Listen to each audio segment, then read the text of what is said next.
அது ஒரு விளையாட்டு மைதானம். அங்கு அமர்ந்திருந்த அனைவரும் தங்கள் இருக்கையின் விளிம்பில் அமர்ந்திருந்தார்கள். இந்த போட்டிக்கு எதிர்பார்ப்பு மிக மிக அதிகமாக இருந்ததற்கு காரணம் 100 மீட்டர் தூரத்தை 10 நொடிகளுக்குள் கடந்து விடுவேன் என்று வீரர் ஒருவர் பேட்டி கொடுத்திருந்ததுதான். அதனால் பார்வையாளர்கள் அனைவரின் இதய துடிப்பும் அந்த 10 நொடிக்காக அடித்து கொண்டிருந்தது. நடுவர் துப்பாக்கி உயர்த்துகிறார். வீரர்கள் அனைவரும் தயாராகிறார்கள். டமால் என்று துப்பாக்கி வெடிக்க துப்பாக்கியிலிருந்து விடுபட்ட தோட்டாக்களாய் அனைத்து வீரர்களும் சீறி பாய்ந்து ஓடுகிறார்கள். 1, 2, 3 என மைதானம் முழுவதும் ஒரே ஆரவாரம். 10 நொடிகளுக்குள்ளாகவே ஒரு வீரர் ரிபனை தொட்டு விடுகிறார். பார்வையாளர்கள் அனைவரும் எழுந்து நின்று கைதட்டுகிறார்கள்.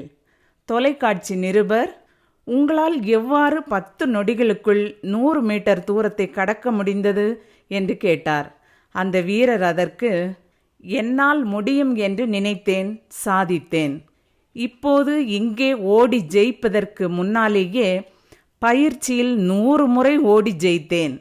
மனதிற்குள் 1000 முறை ஓடி ஜெயித்திருக்கிறேன் என்றார். இதுதான் மனதின் சக்தி. நீங்கள் நினைக்கும் உயரத்திற்கேற்பவே உயர்வான செயல்கள் நடக்கும். அதற்கு மனத்தின் ஆற்றலை, சக்தியை ஒருமுகப்படுத்தி பயன்படுத்த வேண்டும். நினைப்பவை அனைத்தையும் உயர்வாகவும் நல்லவையாகவும் நினைக்க வேண்டும்.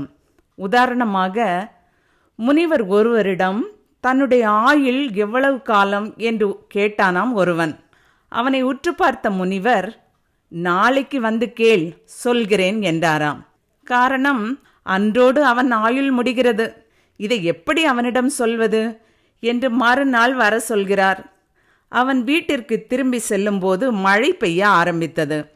மழையில் நனையாமல் இருக்க அருகில் இருந்த ஒரு பாழடைந்த மண்டபத்திற்குள் நுழைந்தான். அதன் பிறகுதான் தெரிந்தது அது பாழடைந்த ஒரு கோயில் என்று. அவன் தன்னிடம் பணம் இருந்திருந்தால் இந்த கோயிலை பழுது நீக்கி உடைந்திருக்கும் இடங்களையெல்லாம் சரி செய்து, எப்படியெல்லாம் அதற்கு வண்ணம் தீட்டி, எப்படியெல்லாம் அதற்கு விழா எடுப்பது என்று ஒவ்வொன்றாக சிந்தித்துக் கொண்டிருந்தான். மறுநாள் முனிவரை சந்திக்க சென்றிருக்கிறான். இவனை கண்டதும் முனிவருக்கு ஒரே ஆச்சரியம். ஏனென்றால் அவன் ஆயுள் நேற்றோடு முடிந்தது. அப்படி ஆயுள் முடியாமல் இருக்க அவன் ஒரு கோயில் கட்டி அதற்கு திருவிழா எடுக்க வேண்டும் என்பது பரிகாரம். ஒரே நாளில் அதெல்லாம் செய்ய முடியுமா? முடியாதே. அதனால்தான் அவர் மறுநாள் வருமாறு கூறி அனுப்பினார். மறுநாள் அவனை கண்டபோது ஆச்சரியம் அடைந்தவராக, நேற்று நீ இங்கிருந்து சென்றபின் நடந்த அனைத்தையும் ஒன்று விடாமல் சொல்லு என்றார். அவனும் பாழடைந்த மண்டபத்தில் தான் மழைக்காக ஒதுங்கியது, அதை கோயில் என்று கண்டு அதை சீர் செய்து திருவிழா எடுத்தது வரை தான் எண்ணிய அனைத்தையும் கூறினான். எண்ணங்களால் கோயில் கட்டியதற்கே அவன் ஆயுள் கூடியது. லைக் பண்ணுங்க, ஷேர் பண்ணுங்க, சப்ஸ்கிரைப் பண்ணுங்க. நன்றி.